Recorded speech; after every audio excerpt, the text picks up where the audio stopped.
There are a lot of verses in the Bible that encourage Christians to show a spirit of unity with one another. Romans 16:17 through 18 is one of these sort of passages. And there's a reason for that. When Jesus was here on earth and was ministering, his vision for the church was to be a body, was to be parts of a greater whole. And admittingly, we have done a not so great job of kind of maintaining that vision throughout the years. A pretty good example for that is the numerous number of denominations that exist out there within Christianity. And if any of you have ever wondered why that is, well, generally it's because there's something that a group of people disagree about, and they can't work out those differences, so that a group of those people then go off and create their own denomination so that they can believe that. And that is a very simple sort of take on the history of how we've ended up with all these denominations. And it's a little bit disappointing. And this is not to say that the fact that we have all these denominations is a bad thing, that we shouldn't have this sort of diversity of beliefs. That's not it at all. The issue has typically been with the way that that's kind of been responded to by the church.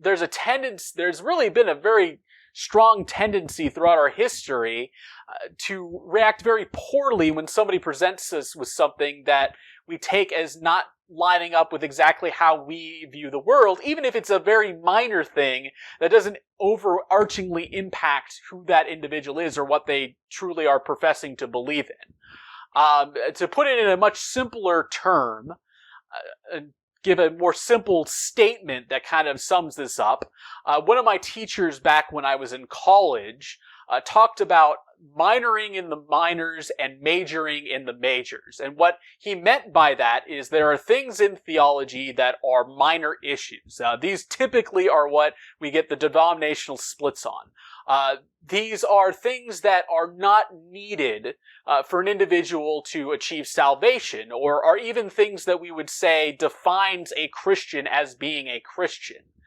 And these range from all sorts of things.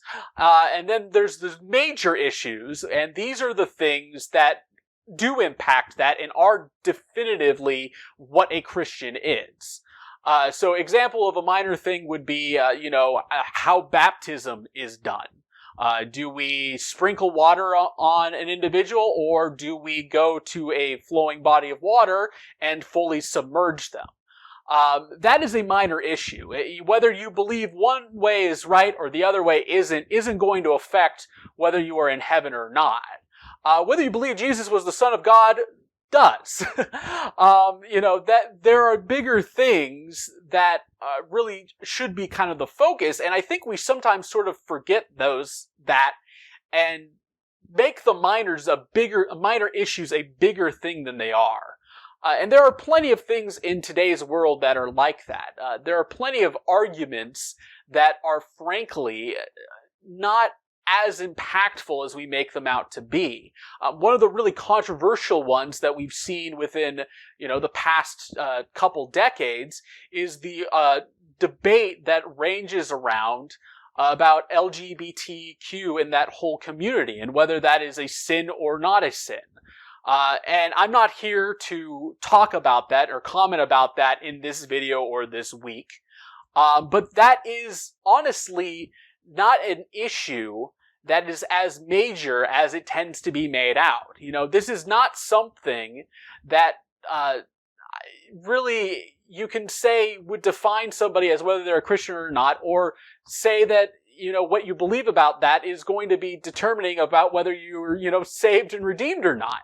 And one of the things we do tend to forget with that topic is that a lot of times when those are mentioned within kind of that list of sins, well, there's a list of sins, and there's a lot of other things that are mentioned in there that everybody has kind of done. Again, I'm not trying to get into that this week or anything like that.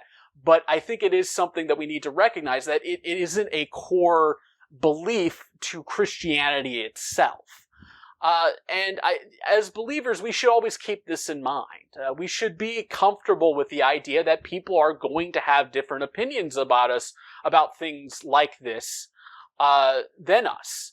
And that's okay. And beyond that, we're probably going to be wrong on some of these things that we think about. And we should embrace that. We should embrace the fact that we're not going to be 100% right about every single tiny detail. And that's fine. And that's perfectly acceptable. And if we do that, I think we will be able to kind of see each other less as somebody taking an opposing side or anything like that, and just somebody who views things a little differently than us. A brother who maybe has some different viewpoints and everything, and that's okay. And I think if we look at things that way, it'll help us to be a bit more unified as the body of Christ than be as divided as we have been in the years past.